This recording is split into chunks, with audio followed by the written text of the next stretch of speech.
اردو لو story پر تمام دوستوں کو السلام علیکم۔ میرے دل میں بچے کی خواہش بہت شدت اختیار کر چکی تھی، کیونکہ شادی شدہ ہوتے ہوئے بھی میں شاید ابھی تک کنواری تھی اور میں ابھی بالکل جوان تھی، اور مجھے اپنے شوہر سے بہت ساری خوشیاں ملنے کی شدید تمنا تھی۔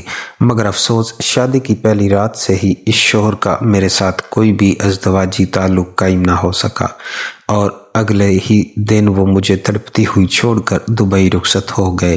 وہ میرے پاس ایک 15 سالہ ملازم چھوڑ کر گئے، جو کہ بہت خوبصورت نوجوان تھا۔ بہت بڑا گھر ہونے کی وجہ سے مجھے اکیلی سوتے ہوئے بہت خوف محسوس ہوتا تھا۔ اس خوف کے باعث میں نے اپنے 15 سالہ ملازم کو اپنے بیڈ پر سلانا شروع کر دیا۔ اسے پاس سلاتے ہوئے ابھی چند دن ہی گزرے تھے کہ اچانک سے میری طبیعت بگڑنا شروع ہو گئی۔ میرا کم عمر خوبصورت ملازم روزانہ مجھے بازار سے کھانا لا کر دیتا، جسے کھانے کے بعد میں مزے کی گہری نیند سو جاتی۔ جب میری طبیعت بگڑی تو ایک رات میں نے ملازم کے ہاتھوں سے لایا ہوا کھانا کھایا اور سونے کی ایکٹنگ کرتے ہوئے لیٹ گئی۔ جب رات کا 1 بجا تو ملازم چپکے سے اٹھا اور مسلنا شروع۔ میں نے زندگی میں کبھی ایسا سوچا بھی نہیں تھا کہ میرا ملازم ہی میرے ساتھ یہ سلوک کرے گا۔ میرے ساتھ ایسا کیسے ہو گیا، یہ بات میری سمجھ سے بالاتر تھی۔ اب مجھے جلد از جلد اس دلدل سے باہر نکلنا تھا، ورنہ میرا بہت بڑا نقصان ہو جاتا۔ میں اپنے خوبصورت ملازم کو دیکھ کر کئی بار بہکنے سے بال بال بچی، کیونکہ میرا شوہر تو میری ضروریات کو پورا نہیں کر سکتا تھا اور نہ ہی وہ یہاں موجود تھا۔ لیکن پھر بھی میں نے خود کا گلا گھونٹ کر اس کی بیوی ہونے کا حق ادا کیا اور اپنے دل اور اپنی نظروں کو قابو میں رکھا۔ لیکن میرا ملازم اسامہ میرے ساتھ یہ حرکت کرے گا، میں تو سوچ بھی نہیں سکتی تھی۔ شوہر کے بیرون ملک جانے کے بعد گزشتہ کئی دنوں سے میں اپنے 15 سالہ خوبصورت ملازم اسامہ کو بیٹا سمجھ کر اپنے کمرے میں سلا رہی تھی۔ اتنے بڑے گھر میں میرے اور اس کے علاوہ کوئی بھی نہیں تھا اور مجھے اکیلے سونے میں ڈر لگتا تھا۔ اسی وجہ سے میں نے اسے کہا کہ تم میرے بستر پر میرے پاس سو جایا کرو، اس طرح میرا دل بھی لگا رہے گا اور 24 گھنٹے اس گگر میں ڈیوٹی دینے پر تمہاری تنخواہ بھی ڈبل ہو جائے گی، جس سے تمہاری امی کا فائدہ ہو جائے گا، کیونکہ وہ بیچاری مالی مشکلات کی وجہ سے کافی پریشان رہتی ہے اور تمہارے علاوہ اس کا کمانے والا بھی کوئی نہیں ہے۔ ڈبل تنخواہ کی وجہ سے وہ کافی پرسکون ہو جائیں گی اور میں اس گھر میں تمہیں کسی چیز کی کمی محسوس نہیں ہونے دوں گی، بلکہ یوں سمجھو کہ تم میرے بیٹوں جیسے ہی ہو۔ لیکن کسی درویش نے سچ ہی کہا تھا کہ کسی کو بچہ کہہ دینے سے کوئی بچہ نہیں بن جاتا، اولاد ہمیشہ وہی ہوتی ہے جو صرف ماں کے پیٹ سے پیدا ہو۔ ایک ہفتے کے بعد جب مجھے پتا چلا کہ میرا ملازم اسامہ ہی میرے ساتھ، میں ابھی شاور لے کر نکلی ہی تھی کہ دروازے پر گھنٹی بجی۔ میرے پوچھنے پر آواز آئی، میڈم میں ایمہ ہوں، اپنے بیٹے کے ساتھ آئی ہوں۔ میں نے بال کھلے چھوڑے اور دروازہ کھولا تو ایمہ اپنے بیٹے کے ساتھ کھڑی تھی۔ اس کا بیٹا مجھے غور سے دیکھ رہا تھا اور اس لمحے شاید کوئی بھی میری طرف دیکھتا تو ایسا ہی کرتا، کیونکہ میرے جسم پر صرف تولیہ بندھا ہوا تھا۔ ایمہ نے کہا، میڈم میں اپنے بیٹے کو آپ کے پاس کام پر چھوڑنے آئی ہوں۔ مجھے معلوم ہوا ہے کہ آپ کو گھر کے کام کاج کے لیے ایک ملازم کی ضرورت ہے، اس لیے میں اسے آپ کے پاس چھوڑنا چاہتی ہوں۔ یہ میرا بیٹا ہے اور آپ کو کبھی شکایت کا موقع نہیں دے گا، جو آپ کہیں گی وہی کرے گا۔ وہ یہ بات کہہ کر چلی گئی اور اپنے بیٹے کو سختی سے کہا، میڈم کا ہر طرح سے خیال رکھنا۔ اتنے بڑے گھر میں جہاں میں اکیلی رہتی تھی، ایسے میں میرے بیٹوں جیسا ایک 15 سالہ لڑکا ملازم ہونا میرے لیے کسی نعمت سے کم نہ تھا۔ اس لڑکے کا نام اسامہ تھا اور وہ کہیں سے بھی نہیں لگتا تھا کہ کسی غریب خاندان سے ہے، مگر وہ کہتے ہیں نا کہ شکل و صورت سے تھوڑی پتہ چلتا ہے کہ اس درخت کا پھل میٹھا ہوگا یا کڑوا۔ مطلب تب پھل کے ذائقے کا پتہ نہیں چلتا جب تک ہم اسے چکھ نہ لیں۔ وہی مثال انسان کی ہے کہ ظاہری حلیے سے کسی کا کچھ پتہ نہیں چلتا۔ بہت سے لوگ ایسے ہوتے ہیں جو ظاہری طور پر تو غریب لیکن حقیقت میں کافی اچھے بنے ہوتے ہیں۔ خیر، اسامہ کو میں نے گھر کا کام کاج سمجھا دیا اور خود اپنے کمرے میں چلی آئی۔ ایسے ہی وقت گزرنے لگا۔ اسامہ مجھے بہت اچھا لگتا تھا، وہ میرے سبھی کام کرتا تھا اور وہ رات کو دیر سے ہی گھر جاتا تھا۔ اس کی تنخواہ तनख्वाह मैंने अलग से लगाई थी और मैं उसामा की तरफ से बिल्कुल बेफिक्र थी क्योंकि वो अपने काम से काम रखता था। एक दिन मैं अपने कमरे में कपड़े तब्दील कर रही थी कि अचानक उसामा कमरे में आ गया। मैं उसे अपने कमरे में देखकर चौंक गई। वो फौरन मेरे हसीन नज़र को देखते ही बाहर चला गया। जब मैंने कपड़े तब्दील कर लिए तो मैंने उसे आवाज़ दी, उसामा इधर आओ, मेरी बात सुनो। वो फौरन आ गया और माफ़ी मांगने लगा। मालकन, मुझे माफ़ कर दे, मुझे नहीं मालूम था कि आप कपड़े तब्दील कर रही हैं और आपने दरवाज़ा भी बंद नहीं किया था, इसलिए मैं सीधा अंदर आ गया। जब इस वाक़े को 2-3 दिन गुजर चुके थे कि अचानक मुझे घर में एक फ़ोन की घंटी सुनाई दी, जो कि मेरे मोबाइल की नहीं थी। चूँकि उसामा के अलावा घर में कोई और नहीं था, इसलिए ये घंटी यकीनन उसामा के मोबाइल की थी। मैंने उसे बुलाया और पूछा, तुम्हारे पास ये मोबाइल कहाँ से आया? उसने जवाब दिया, मेरी अम्मी ने लेकर दिया है। मैंने कहा, तुम अभी बहुत छोटे हो, तुम्हारी उम्र क्या है? तुम सिर्फ 15 साल के हो, इस उम्र में मोबाइल इस्तेमाल करना ठीक नहीं। उस पर उसामा ने कहा, मालकन, आजकल तो बच्चे पैदा होते ही मोबाइल पकड़ लेते हैं। आप किस दौर की बात कर रहे हैं? ये बात पहले ज़माने की थी, आजकल कोई भी उम्र नहीं देखता। मैं उसकी बात सुनकर दंग रह गई थी। ऊपर से मेरा शोहर सलमान मुझे कोई अहमियत नहीं दे रहा था। जब भी उसे अपने हालात बताती, वो साफ अल्फाज में कह देता, तुम बच्ची नहीं हो, आखिर कब बड़ी होगी? सारी दुनिया के शोहर बैरून मुल्क काम करने जाते हैं, तुम कोई अलग तो नहीं हो। आज भी मुझे घर में अकेले डर लग रहा था। पिछले 1 माह से हर रात मुझे लगता कि शायद कोई घर में आता है, क्योंकि आधी रात होते ही मुझे वहशत होने लगती थी। मैं उस खौफ को काबू करने के लिए बहुत कोशिश कर चुकी थी। सुबह अपनी सहेली जुनैरा को बुलाकर गपशप करती और शाम को कॉलोनी के जिम में चली जाती थी, लेकिन सुकून फिर भी नहीं मिलता था। आज मैंने सोच लिया था कि सलमान को फ़ोन करते ही सब बता दूंगी कि इतने बड़े घर में अकेले रहना कितना मुश्किल है। वो खुद दुबई में मज़े कर रहा है और मुझे इस घर में कैदी बनाकर छोड़ दिया है। मैंने शादी से पहले अपने मन में बहुत से हसीन ख्वाब सजाए हुए थे। मैं शुरू से ही रोमानी मिजाज की लड़की थी और हमेशा ये सोचती थी कि मेरा होने वाला शौहर भी रोमानवी टाइप होगा। हम सारी रात बातें करेंगे और जब थक जाएंगे तो एक दूसरे की बाहों में सो जाएंगे। मगर जब शादी हुई तो सलमान बिल्कुल मेरे ख्वाबों की बरकस निकला। वो रोमांस से बहुत दूर था और मैं उस हकीकत को कबूल करने में बहुत दुश्वारी महसूस कर रही थी। एक औरत की ज़रूरियात पैसा, कपड़े और जूते ही नहीं होते, बल्कि उसके अलावा भी बहुत कुछ दरकार होता है, जिसे पूरा करना हर शौहर का फ़र्ज होता है। शादी की पहली रात से मुतल्लक मेरी सहेलियों ने मुझसे बहुत कुछ बता रखा था, जिसे सुन सुनकर मैं बेहद पुरजोश हो चुकी थी। लेकिन मेरे ये तमाम ख्वाब उस वक्त चकनाचूर हो गए जब शादी की पहली रात ही सलमान ने मुझे वाज़ेह अल्फाजों में ये कह दिया था कि मैं जानता हूँ तुमने अपनी आंखों में बहुत सारे ख्वाब सजा रखे होंगे, लेकिन मैं ऐसा आदमी हरगज़ नहीं कि तुम्हारी हर छोटी बड़ी और ख़ास कर उस तस्कीन वाली ज़रूरियात का ख्याल रखूं। तुम्हें कभी पैसे की कमी नहीं होगी, बस तुम्हें मेरे मुताबिक चलना होगा। हम दोनों दुनिया वालों की नज़र में तो मियाँ बीवी होंगे, लेकिन हकीकत में नहीं। मतलब हमारा आपस में ऐसा कोई ताल्लुक न था जिससे ये साबित हो कि हम दोनों मियाँ बीवी हैं। शोर के इस कदर सख्त अल्फाजों ने मुझे अंदर तक छलनी कर दिया था। मैं अपनी किस्मत को रो रही थी कि मेरे माँ बाप ने ये मुझे किसके साथ बांध दिया, क्योंकि पैसा ही सब कुछ नहीं होता। उसके अलावा भी कुदरती तौर पर कुछ जिस्मानी ज़रूरियात होती हैं, जैसे भूख लगने पर खाने की ज़रूरत होती है।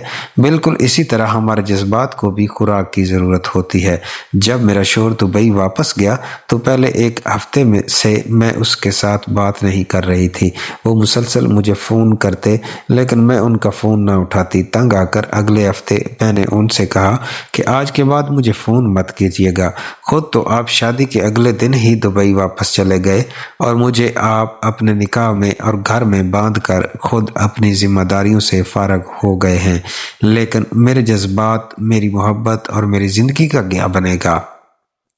आपने मुझ पर यह जुल्म ढाते हुए ज़रा भी न सोचा کہ میری بھی تو کچھ جسمانی ضروریات تھیں، مجھے بھی تو بچوں کی شدید تمنا تھی، لیکن آپ نے تو کبھی اس طرح میرے بارے میں سوچا بھی نہیں۔ میرے میاں نے کہا کہ تم پریشان نہ ہو، میں 3 ماہ کے بعد واپس آ رہا ہوں۔ دراصل مجھے دبئی میں کچھ ایمرجنسی تھی جس کی وجہ سے مجھے اچانک آنا پڑا، لیکن تم بالکل بھی فکر نہ کرو، میں جلد ہی آ جاؤں گا۔ تم ایسا کرو کہ اسامہ کو اپنے پاس سلا لیا کرو، وہ روز رات کو تمہارے پاس سو جایا کرے گا، اور وہ تو بچہ ہے، تمہیں اس سے کسی قسم کی گھبراہٹ بھی نہیں ہوگی، اور ہاں وہ 24 گھنٹے تمہارے ساتھ ہی رہا کرے گا، اور اسی طرح تمہارا دل بھی لگا رہے گا اور اسے بھی ساتھ مل جائے گا۔ وہ بڑا نیک بچہ ہے، تمہیں کبھی بھی پریشانی کا سامنا نہیں کرنا پڑے گا۔ میاں کی بات سنتے ہی میں اگلے دن اسامہ کی ماں کو کمرے میں بلایا اور اسے کہا کہ اب سے اسامہ 24 گھنٹے یہیں رہے گا اور اس کی تنخواہ ڈبل ہوگی۔ اس کی ماں کو کوئی مسئلہ نہیں تھا، اس لیے وہ جھٹ سے مان گئی۔ اس نے اپنے بیٹے اسامہ کو کہا کہ آج کے بعد تم نے یہیں پر رہنا ہے، اس لیے اپنی مالکن کو خوش رکھنا۔ میں نے کہا کہ تمہارا خوش کرنے سے کیا مطلب ہے؟ اس کی ماں نے کہا کہ مالکن کچھ نہیں، بس وہ میں یہ کہہ رہی تھی کہ وہ آپ کا کہا مانا کرے اور آپ کی کوئی بھی بات نہ ٹالے۔ مجھے ایسا لگا تھا جیسے اس کی ماں کچھ کہتے کہتے چپ ہو گئی تھی۔ اس کے بعد اسامہ کی امی گھر چلی گئی۔ اسامہ اب یہیں پر میرے پاس رہتا، سوتا، وہ میرا پہلے سے زیادہ خیال رکھتا تھا، لیکن خیال رکھنے کے ساتھ ساتھ وہ موبائل کا استعمال بہت زیادہ کرتا۔ کئی بار میں اسے منع کر چکی تھی کہ اس عمر میں فون کرنا اچھی بات نہیں، لیکن وہ میری بات کو ایک کان سے سن کر دوسرے کان سے نکال دیتا۔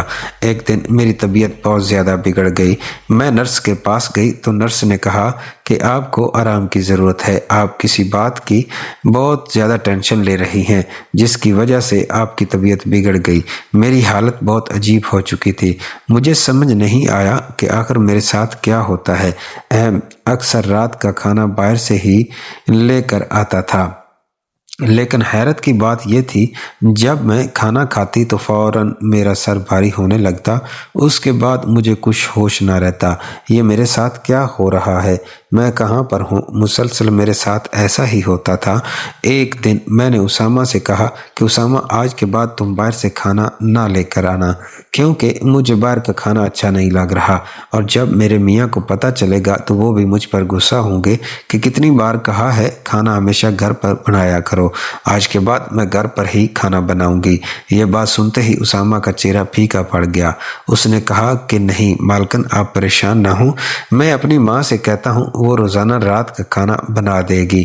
آپ بیمار رہتی ہیں، آپ کو نرس نے کہا ہے کہ آرام کریں، اس لیے آپ کو چاہیے کہ آپ کسی بات پر بھی دھیان نہ دیں بلکہ آرام کریں تاکہ آپ جلد از جلد ٹھیک ہو جائیں۔ اسامہ کا میرا یوں فکر کرنا مجھے بہت اچھا لگتا تھا۔ میں سوچتی تھی کہ کاش جس طرح میں رومانٹک تھی اسی طرح میرا میاں بھی ہوتا۔ میں نے ایک دن اسامہ سے کہا کہ اسامہ تم شادی کے بارے میں کیا سوچتے ہو؟ تم نے کبھی سوچا ہے کہ تمہاری بیوی کیسی ہونی چاہیے؟ تو اسامہ نے مجھے بڑا عجیب سا جواب دیا۔ اس نے کہا مالکن، میں چاہتا ہوں کہ میری بیوی آپ جیسی ہاٹ ہو اور بہت ہی زیادہ خوبصورت ہو۔ میں نے کہا کہ اچھا، کیا میں تمہیں خوبصورت لگتی ہوں؟ تو اسامہ نے کہا کہ میڈم آپ جیسا تو اس دنیا میں خوبصورت نہیں ہو، آپ بہت ہی زیادہ خوبصورت ہیں، لگتا ہے کہ آپ کے شوہر نے کبھی آپ کی تعریف نہیں کی، اسی لیے آپ کو اپنی خوبصورتی پر شک ہے۔ اسامہ کا اس طرح کھلم کھلا میری تعریف کرنا مجھے بہت بھایا تھا۔ ظاہری سی بات ہے کہ کوئی بھی مرد جب عورت کی تعریف کرتا ہے تو وہ عورت کو اچھا ہی لگتا ہے۔ مجھے بھی یوں غیر مرد کا تعریف کرنا بہت اچھا محسوس ہوا تھا۔ میرا دل چاہا کہ اسامہ میری تعریف کرے اور میں اس کے منہ سے اپنی تعریف سنتی رہوں، لیکن ایسا ممکن نہیں تھا۔ میں اور میرا 15 سالہ ملازم اسامہ ایک ہی بستر پر سوتے تھے۔ میں تو اسے بچہ سمجھ کر اپنے بیٹوں کی طرح ٹریٹ کرتی تھی، مگر میرے دل میں کئی بار شیطانی خیال آیا جو کہ اچھا نہیں تھا، لیکن میں خود اپنے آپ پر کنٹرول رکھے ہوئے تھی کیونکہ میرا یہ خوبصورت جسم میرے میاں کی امانت تھا۔ جب بھی اسامہ کے چہرے کی طرف دیکھتی تو وہ بہت ہی نیک محسوس ہوتا تھا کیونکہ وہ بہت ہی زیادہ خوبصورت لڑکا تھا اور اپنی عمر سے کئی گنا بڑا لگتا تھا۔ لمبا چوڑا، اوپر سے کلین شیو، वो एक भरपूर मर्द लगता था।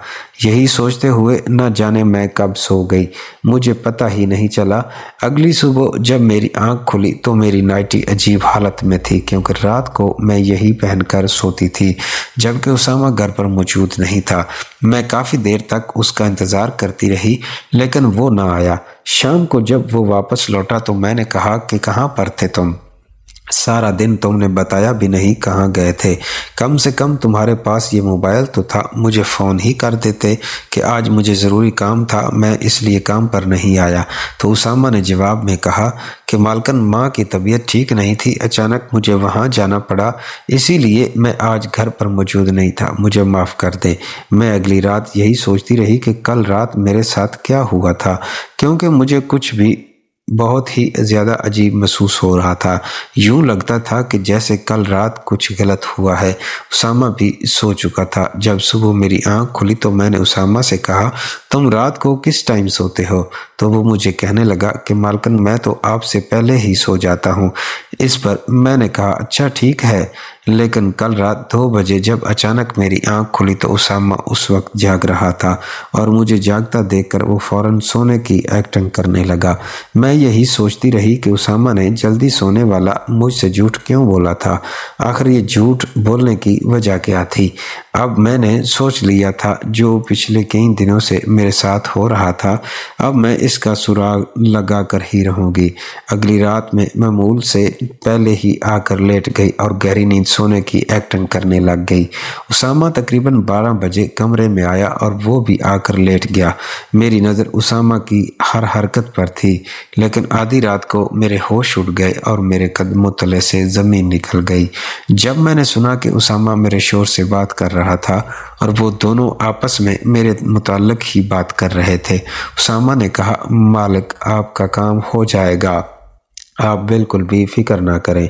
मैं मालकन को यहाँ पर बहुत ज़्यादा उलझा कर रखूँगा, बल्कि मैंने उनकी बहुत सी नाज़ेबा तस्वीरें भी बना ली हैं, जिनके ज़रिए मैं उन्हें ब्लैकमेल करूँगा और उन्हें बताऊँगा कि वो अपने शोहर को धोखा दे रही हैं और अपने ही घर के मुलाजिम के साथ अपनी ज़रूरियात पूरी कर रही हैं। इसी तरह वो कभी भी आपसे ये नहीं कहेगी कि आप जल्द अज जल्द वापस आ जाएं, क्योंकि उनको खुद से धोखे की बू आएगी। वैसे मालिक जी, आपकी बीवी है बहुत खूबसूरत, मगर कम वक्त मुझे वो अपना बेटा मानती है, वरना बहती गंगा में भी हाथ धो लेता। ये सुनते ही मेरी आंखों में आंसू आ गए थे। मैं सोच भी नहीं सकती थी कि मेरा मियाँ इस कदर घटिया और नीच हरकत करेगा। मजीद अगले दिन मुझे मोहल्ले की औरत से ये भी मालूम हुआ कि मेरे मियाँ ने बाहर एक गोरी से शादी कर रखी है। उसने बताया कि आपके मियाँ ने कभी आप में दिलचस्पी ली ही नहीं थी, वो फ़ोन भी आपको अपनी माँ के डर से ही करता था। उस औरत के मुंह से आने शोर से मुतल्लक जानलेवा इंकशाफ सुनकर मैं दिल ही दिल में टूट कर रेजा रेजा हो गई। मेरी उस वक्त क्या हालत थी, मेरा अल्लाह ही बेहतर जानता है। जिस औरत ने मुझे ये सब बताया था वो मेरी सास की सहेली थी। अगले दिन ही मैंने अपने मुलाजिम उसामा की छुट्टी करवाई, क्योंकि वो मेरे लिए एक नौकर से बढ़कर एक नामहरम था, जो इससे पहले मैंने कभी नहीं सोचा था। मैं तो उसे बच्चा समझती थी, लेकिन वो बच्चा नहीं था, क्योंकि मुझे पता चल चुका था कि मौका मिलते ही वो मुझसे अपना मतलब निकाल सकता था। मैं अपनी उस कहानी के ज़रिए इन वालिदैन को ये सबक देना चाहती हूँ कि अपनी बेटी का रिश्ता करते वक्त कभी भी जल्दबाजी से काम ना लिया करें, बल्कि बहुत देखभाल और जांच पड़ताल करने के बाद ही कोई हतमी फैसला किया करें, वरना ये ना हो कि आपकी ज़रा सी जल्दबाजी एक मासूम की ज़िंदगी बर्बाद कर दे। और ये बात भी याद रखें कि बेटियां कभी भी बोझ नहीं होती, ये तो अल्लाह पाक की रहमत होती हैं। खुदा की कसम, बेटी पैदाइश के वक्त भी अपना रिज़्क साथ लेकर आती है और फिर ब्याह कर जिस घर में जाती है वहाँ भी अपना रिज़्क खुद लेकर जाती है। और ये मैं नहीं कह रही, बल्कि ये अल्लाह ताला का फरमान है। और रिश्ता करते वक्त जैसे आप अपने बेटों से उनकी मर्जी दरियाफ्त करते हैं, वैसे ही अपनी बेटियों की पसंद और नापसंद का भी ख्याल किया करें और कभी भी ज़बरदस्ती इस मासूम पर अपना फैसला थोपने की कोशिश ना किया करें, वरना कल को आप अल्लाह ताला के सामने ज़रूर जवाबदेह होंगे और बेटियों का हक मारने वालों को आखिरत में सख्त अजाब का मज़ा चखना होगा। मुझे ये बात बहुत अफसोस से कहना पड़ रही है कि जब औरत शादी से कबल अपने माँ बाप के घर में होती है तो वो कहते हैं कि ये पराए घर की अमानत है, और जब ब्याह कर ससुराल जाती है तो वो कहते हैं कि ये फलां खानदान और फलां की बेटी है। दोस्तों, आपको इस वीडियो के कमेंट सेक्शन में आपने ही ये जवाब देना है कि अगर मैका भी औरत का घर नहीं होता और ससुराल वाले भी उसे किसी और का खून समझते हैं तो फिर उसका असल ठिकाना कौन सा है। उम्मीद करता हूँ कि यह वीडियो आपको ज़रूर अच्छी लगी होगी।